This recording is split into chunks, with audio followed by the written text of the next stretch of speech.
Estamos viendo esta carta a los hebreos que continúa desarrollando su pensamiento. En el primer capítulo vimos el énfasis sobre Cristo y su divinidad, como Él es el carácter del Padre, la misma impresión, como es un sello, un cuyo en una cera o plomo, así que de la misma forma el Señor hizo esa impresión por su carácter y enfatiza su divinidad al hablar acerca de cómo los ángeles le sirvieron.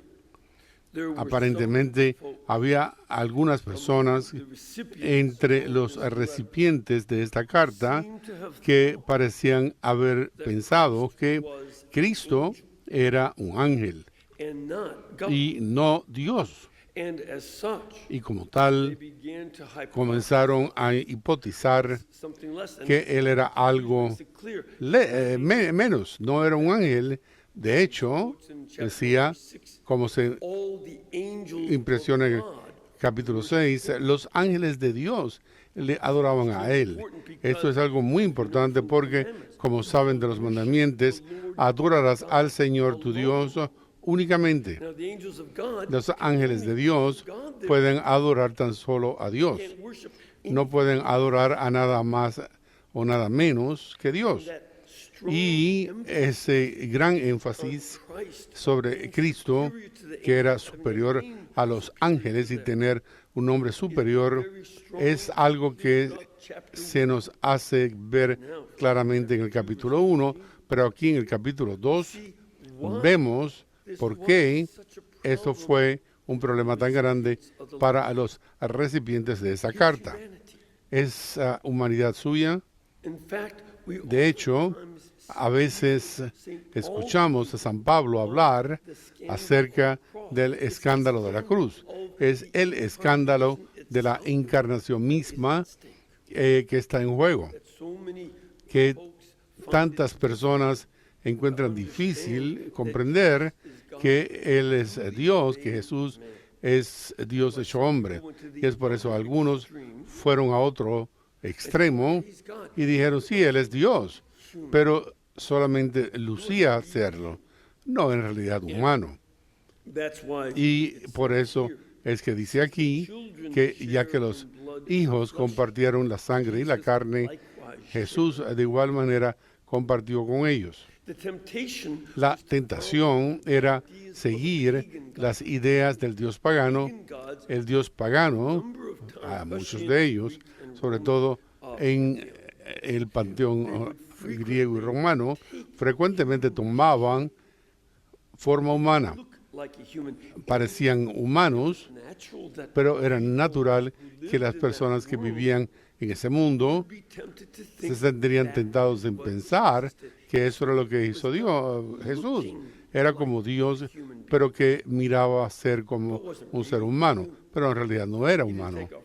Él no tomó una naturaleza humana completamente, y esta lucha con la idea pagana de tan solo parecer como un ser humano, pero no ser completamente humano.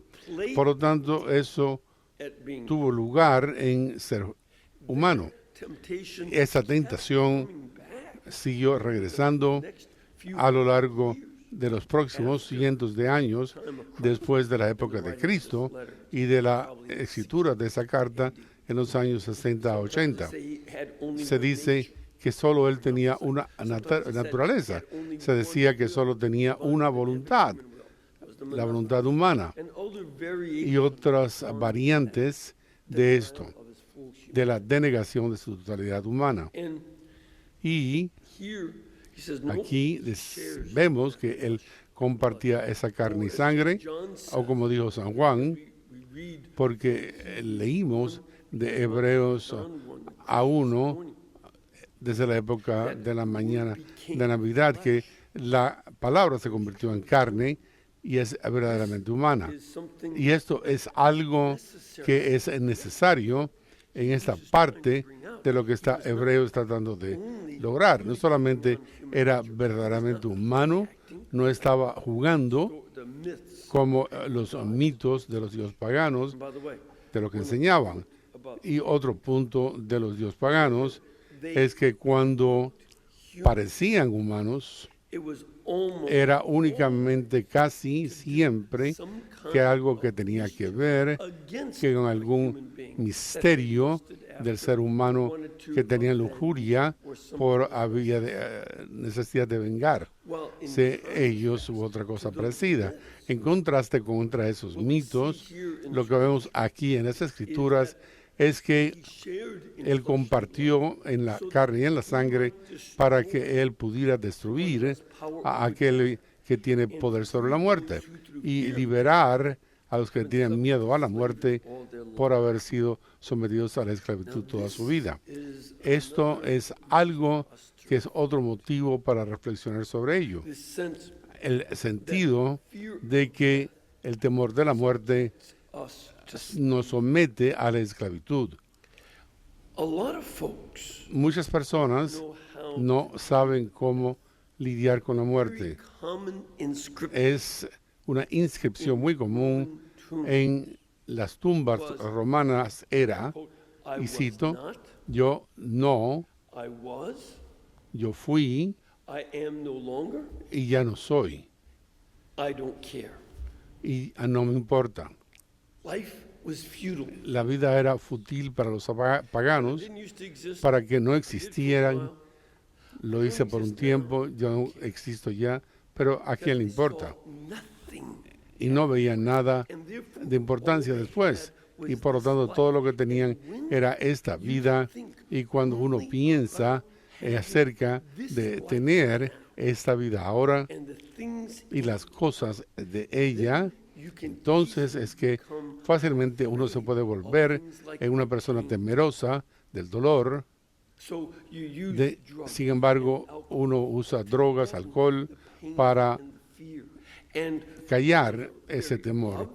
Y estos son elementos muy importantes para sus pueblos que se convierten en personas esclavizadas.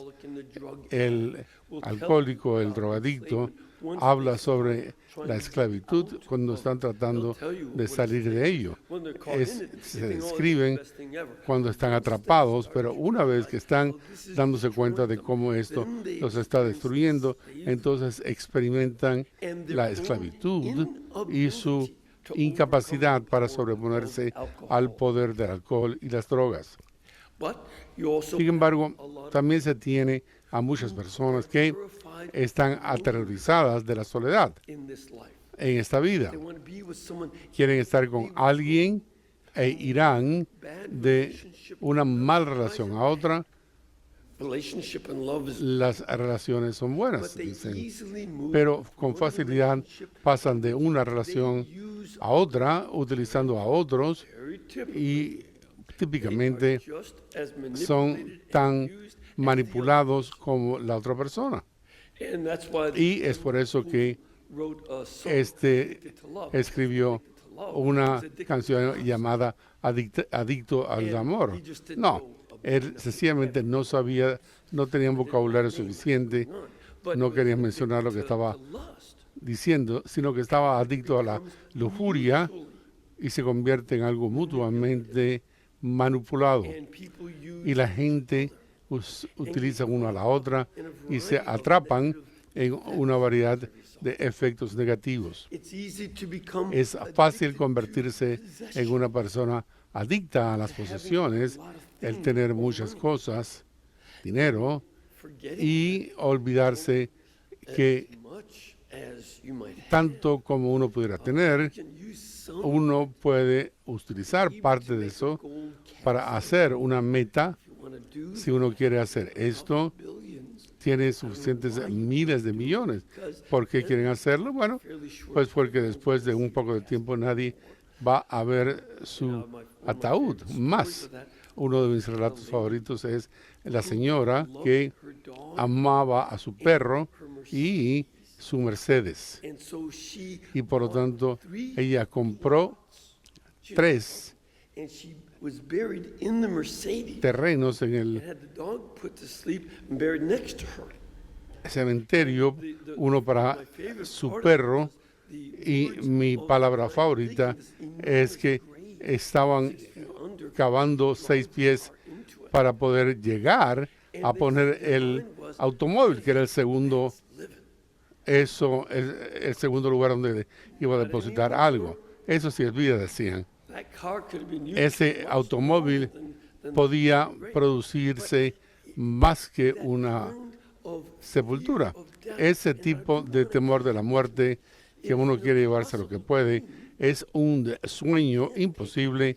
Uno no puede llevárselo porque le ayuda a uno cuando se para ante Dios, y el temor de la muerte que se manifiesta en tratar de obtener dinero, poder, sexo, alcohol y otras formas de ilusionarse.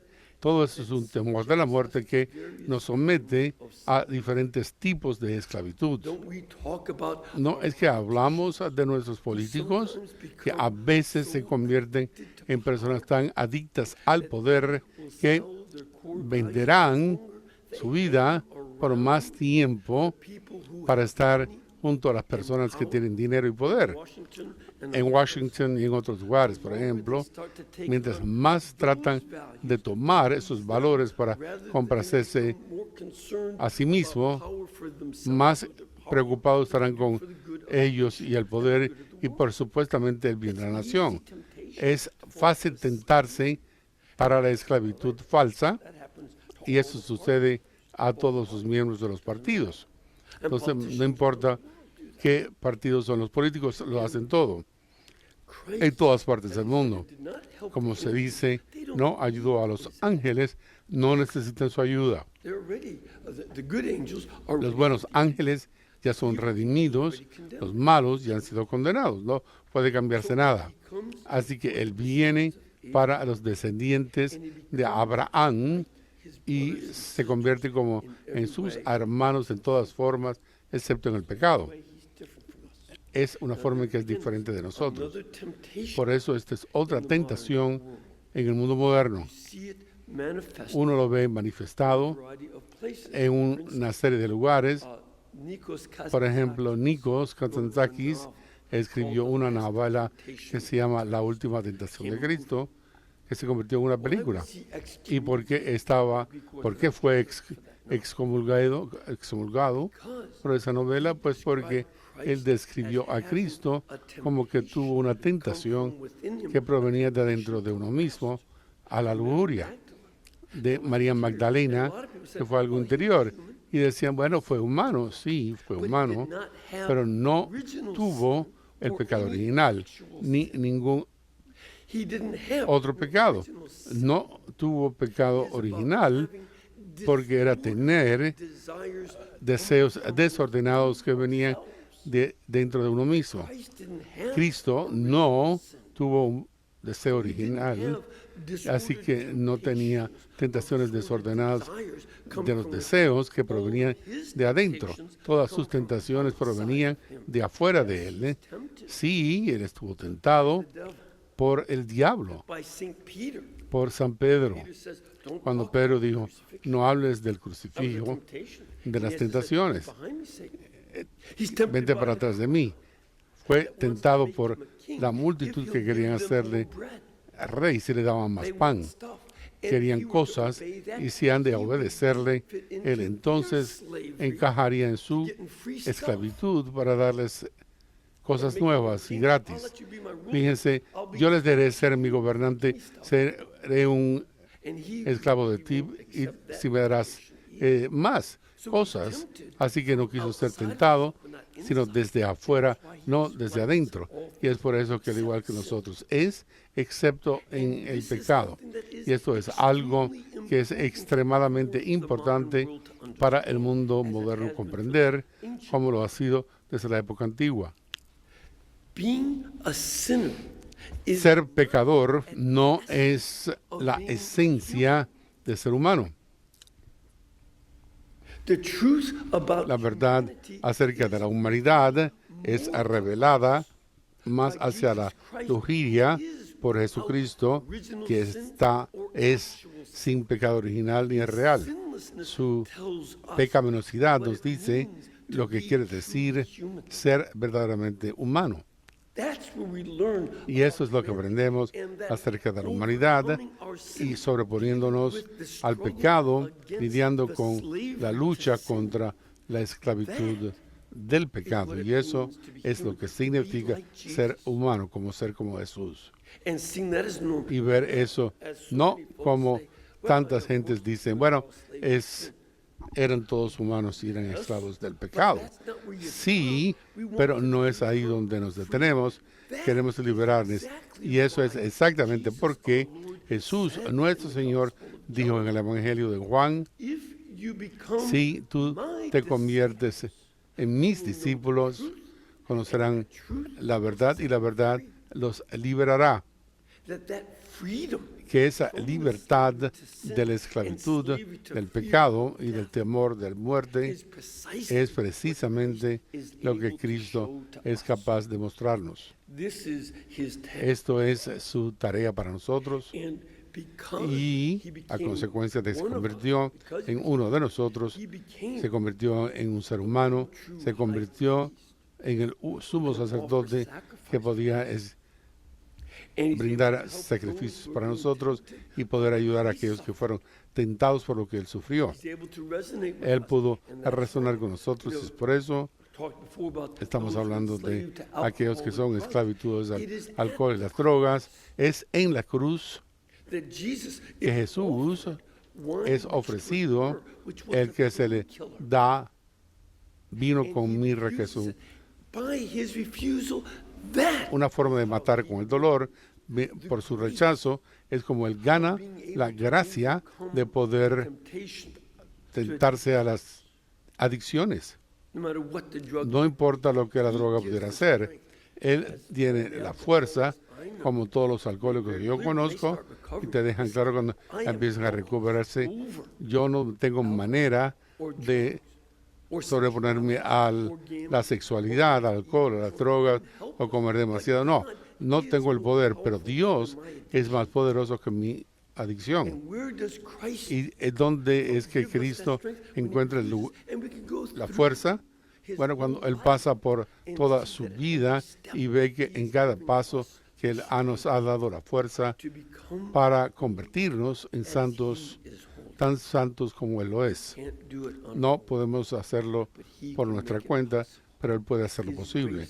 Su gracia nos hace esto posible y Él sienta la norma para lo que quiere decir ser humano, porque como Él va a pasar a desarrollarlo en esta carta, el resto de la carta, como he dicho, significa lo que es ser sumo sacerdote.